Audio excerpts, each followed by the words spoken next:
मोठ्या प्रमाणामध्ये इथे ज्या वस्त्या वाढलेल्या आहेत त्या वस्त्यांना योग्य पद्धतीने इथे पायाभूत सुविधा देणं, यासाठी आमचे दोन्ही आमदार सक्षम आहेत, आमचे खासदार सक्षम आहेत.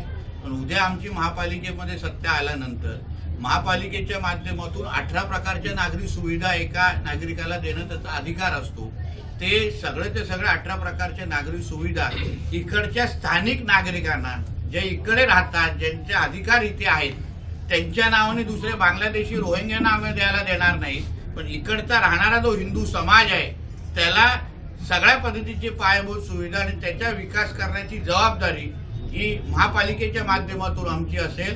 कारण का जी ताकद द्यायची आहे, निधीच्या माध्यमातून जो विकास करायचा आहे, ती सगळी ताकद आणि क्षमता ही भारतीय जनता पक्ष आणि महायुतीकडेच आहे. आमचा मुख्यमंत्री आहे, आमचे प्रधानमंत्री आहेत, म्हणून ही सगळी ताकद आमच्याकडे असल्यामुळे विकास आम्हीच करू शकतो. ताकद निधीची आमच्याकडेच आहे, बाकी लोकांकडे काहीच नाही, खाली डब्बा आहे. म्हणून आमच्याकडे मतदान करणं म्हणजे विकासाला मतदान करणं, भारतीय जनता पक्ष आणि महायुतीला मतदान करणं म्हणजे सुरक्षेला मतदान करणं. सर, मुंबई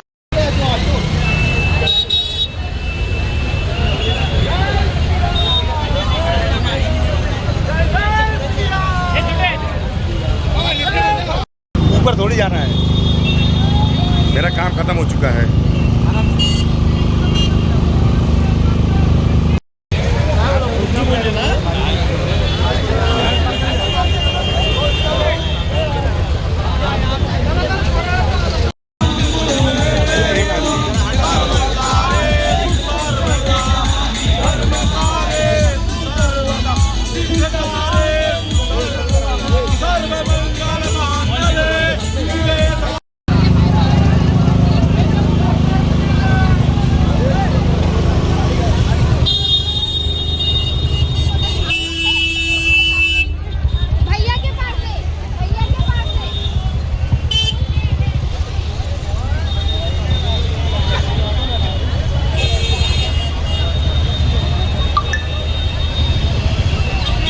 अब ये कश्मीर यहाँ नएगांव में एक जो सैलून में जो हुआ था, जिसने गाने चला रहा था कश्मीर बनेगा पाकिस्तान, कई जिहादी मानसिकता के लोग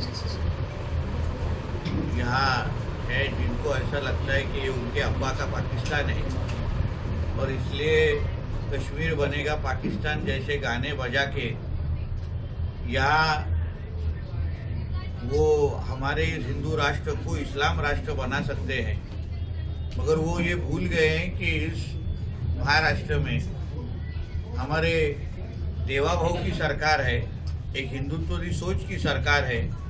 इसलिए ऐसे कोई भी गाने बजाने की हिम्मत अगर वो इधर करेंगे तो उनका ऐसा हशर हमारे पुलिस डिपार्टमेंट करेगी कि पाकिस्तान में बैठा हुआ अब्बा भी उनको पहचान नहीं पाएगा.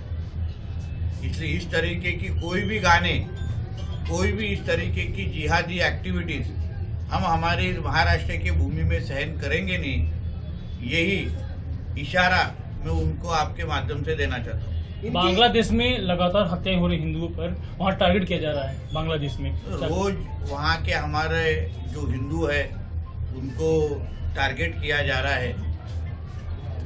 शायद बांग्लादेश में बैठे हुए जिहादी ये भूल गए हैं कि इस हिंदू राष्ट्र में और हमारे देश में भी बांग्लादेश घुसपैठियाँ हैं. अगर हम भी उसी तरीके का जवाब अगर देना चालू करेंगे, जिस तरीके से हमारे वहाँ के हिंदू भाइयों को जलाया जा रहा है, मार डाला जा रहा है, हम अगर वही भाषा करना अगर इधर शुरू करेंगे तो फिर उनको फिर समझ में आएगा कि दुख और दर्द क्या होता है. इस हमारे वसई विरार नालासोपारा इस परिसर में भी काफ़ी कोई बांग्लादेशी और रोहिंग्या मुसलमान इधर, इनकी तादाद इधर बढ़ रही है. उनके ऊपर भी हमारी कड़ी नज़र है और कैसे उनको हमारे इस पूरे वसई विरार नालासोपारा से ये सारी गंदगी हम साफ कैसे कर सके, इसके लिए भी हमारे लिए ये चुनाव महत्वपूर्ण है. पहले तो हमारे जो बांग्लादेश में जो हिंदू भाई है उनके सभी के साथ हमारे नरेंद्र मोदी जी की सरकार और हम सब खड़े हैं. वैसे भी एक मामला आया लव जिहाद का, एक 16 साल बच्ची के साथ अब दुष्कर्म हुआ है. आपत्तिजनक उसकी वीडियो वायरल किए गए हैं और आरोपी 21 साल का है.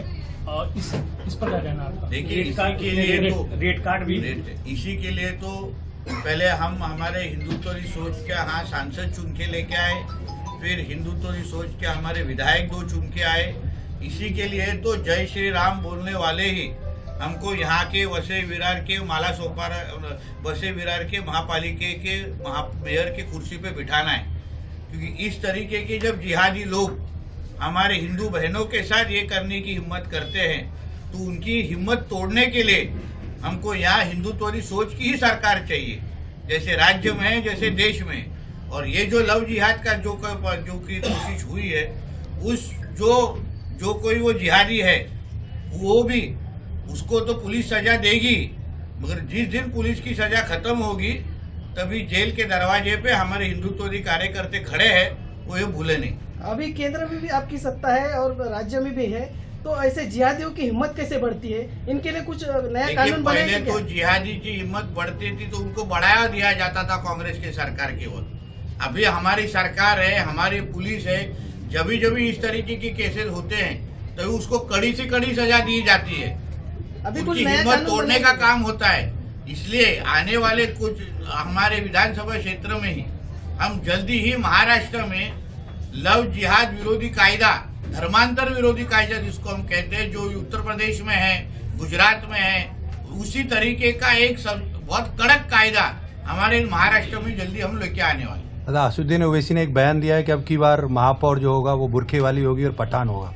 तो उसको ऐसा लगता है, वो ऐसा सपना देख सकता है, उसको लगता है उसके बाप का पाकिस्तान है। इतना आसान नहीं है। यहाँ जो बनेगा वो बजरंग बली का भक्त ही इधर महापौर बनेगा। जय श्री राम वाला ही इधर महापौर बनेगा। इधर बाकी कोई भी आए लो वाले का हम लोग खड़ा करेंगे नहीं, उतना ओवैसी समझ ले। वरना इतना अगर वो सपना देखेगा ना तो उसको वापिस हैदराबाद भेजने का कि नहीं वो भी हम लोग सोच लेंगे। और एक ये सर्वे आया है जिसमें बांग्लादेशी हर घर में, हर बिल्डिंग में, जैसे किरीट सुमैया ने ये मुद्दा उठाया है कि 90% घरों में और बिल्डिंगों में जो काम कर रहे हैं वो बांग्लादेश। के लिए तो हमको महापालिका में सत्ता चाहिए ना, वाटर मीटर देने वाले तो ये महापालिका में बैठे हैं ना। जब ये हमारी बीजेपी की सरकार यहाँ आएगी तभी यहाँ में बैठी हुई ये जो बांग्लादेशी रोहिंग्या नाम की जो गंदगी है जो घर घर में है, उनको सारे वाटर पानी के कनेक्शन दिए जाते हैं, मीटर दिए जाते हैं। हमारा महापौर आने के बाद एक भी बांग्लादेशी और रोहिंग्या को हम इस वसई विरार के परिसर में रखेंगे नहीं। जैसे जिस हालत में वो होंगे उस हालत में वो गंदगी हम इधर से पूरी की पूरी साफ कर देंगे। और राज ठाकरे ने एक बयान दिया है कि भारतीय जनता पार्टी यूपी बिहार करना। काश्मीर बनेल असं एक गाणं वाजलं होतं, काय सांगाल? काही इथे जिहादी जे ताकते आहेत त्यांनी जास्त हिम्मत आणि या हिरव्या सापाने वळवळ करायचा प्रयत्न केला जिहाद्यांनी। ते काश्मीर बनेगा पाकिस्तान सारखा झेंडा ते गाणं इथे वाजवत होते। त्यांना आमच्या पोलिसांनी चांगलाच हिसका दाखवलेला आहे, पण त्यांना आशीर्वाद देणारे जे त्यांचे पाकिस्तानमध्ये जे अब्बा बसले आहेत त्यांनी पण एक लक्षात ठेवावं, असे परत अगर गाणी इथे वाजले तर शुक्रवारी गॅस सिलेंडर वरती येणार नाही एवढी काळजी आम्ही घेऊ। राज ठाकरेंनी असं आरोप केला की या ठिकाणी भाजपचं सरकार आलं तर बिहार आणि यूपी होईल। बघा, राजसाहेबांना कदाचित उत्तर प्रदेशमध्ये होणारी प्रगती, बिहारमध्ये होणारी प्रगती आणि त्याच्याही पुढे जाणारा आमचा महाराष्ट्र याच्याबद्दल कदाचित कमी माहिती असल्यामुळे असे वक्तव्य देतात। या ठिकाणी लव जिहादचा सुद्धा वसईमध्ये एक समोर आलंय, रेड कार्ड। बघा, ह्या वसई विरार नालासोपारामध्ये आज आमचे दोन्ही आमदार आणि खासदार असल्यामुळे अशा पद्धतीची जिहाद्यांना ताकद थांबवण्यासाठी आमचं सोपं आहे, पण तरीही काही हिरवे साप इथे वळवत आहेत आणि त्याहीसाठी आम्हाला इथे आमच्या विचाराचा महापौर, हिंदुत्वादी विचाराचा महापौर पाहिजे। जे झालेलं जे लव जिहादचं प्रकरण आहे त्याची दखल पोलिसांनी घेतलेली आहे, पण ह्यापुढे आमच्या कुठल्याही हिंदू बहिणीवर कोणी वाकड्या नजरेने पाहणार नाही एवढी काळजी आमच्यासारखे हिंदुत्वादी कार्यकर्ते घेतील। या ठिकाणी आदित्य ठाकरेंच्या वॉर्डमधून मोठ्या प्रमाणात बंडखोरी झालेली आहे, काय सांगाल? ह्या ठिकाणी आदित्य ठाकरे वरळीमध्ये इकडे पण पाहिजे आम्हाला इथे पाहिजे काय बोलाल त्याच्यावर? झू बनवायचं आहे की काय? ये मुंबई को या महाराष्ट्र को? देखिए, हमारा महाराष्ट्र भी प्रगत है, हमारे देवेंद्र फडणवीस जी के नेतृत्व में। यूपी भी प्रगत है, डेवलप्ड है हमारे योगी जी के नेतृत्व में, और बिहार भी डेवलप्ड है हमारे नीतीश कुमार जी के और बीजेपी के नेतृत्व में। हाँ, तो इसलिए पहले उसमें गलत क्या है? हम महाराष्ट्र भी हमारा प्रगति के मार्ग पे है और बाकी भी हमारे दो राज्यों पे प्रगति के राज्य पे है, इसमें मार्ग पे उसमें। इसलिए राज ठाकरे जी को बोलूंगा कुछ नया, कुछ तो टेप रिकॉर्डर ढूंढे। वही टेप रिकॉर्डर सुन के हम लोग को बोर हो गया अभी। और आप वसई विरार आए, वसई विरार की जनता को क्या कहना चाहेंगे? हम यही कहेंगे कि हिंदुत्ववादी सोच के हम यहाँ सब नगर सेवक और विधायक और नगर सेवक और कॉरपोरेटर और महापौर इधर चुनके दे। कल जब हिंदुत्ववादी सोच का जब इधर महापौर होगा तो ही हमको यहाँ सुरक्षित रख पाएगा। बाकी सारे सर तन से जुदा वालों को वो इधर खड़े नहीं करे। संजय राउत ने कहा है कि भाजपा को पछताना पड़ेगा क्योंकि सिंधे और एनसीपी का साथ उनके लिए अच्छा नहीं है। क्या भाजपा का? भाजपा और शिंदे, मतलब भाजपा को पछताना पड़ेगा शिंदे और अजित पवार का शासन। उसको संजय राजा राउत का म्हणून सुनणं बंद कर दिया। मराठी त्या बाबतीमध्ये लक्ष घालताय, निश्चित पद्धतीने त्या सगळ्या जणांना न्याय देतील। सर एक आखिरी क्वेश्चन, कुछ बीजेपी के कार्यकर्ता नाराज थे बीजेपी के उनसे, तो अभी चुनाव का प्रचार शुरू हो गया भाई, वो स्टेज खत्म हो गया है, हम प्रचार पे लग गए हैं। भाजपा इसलिए आज के कुछ सवाल पूछिए, पुराने सवाल पूछना बंद करिए। सर, वसई विरारमध्ये मोठ्या प्रमाणात ट्रॅफिक होते, तर ह्याच्यावर तुम्ही काय बोलता? त्यासाठी तर महापालिकेची सत्ता पाहिजे ना ताई। चांगलं नियोजन करू, चांगले सुविधा देऊ, ट्रॅफिकचं चांगलं वसई नियोजन, विरारचा यासाठी महापालिकेची सत्ता वसई विरारचा महापौर कोण होणार? हा?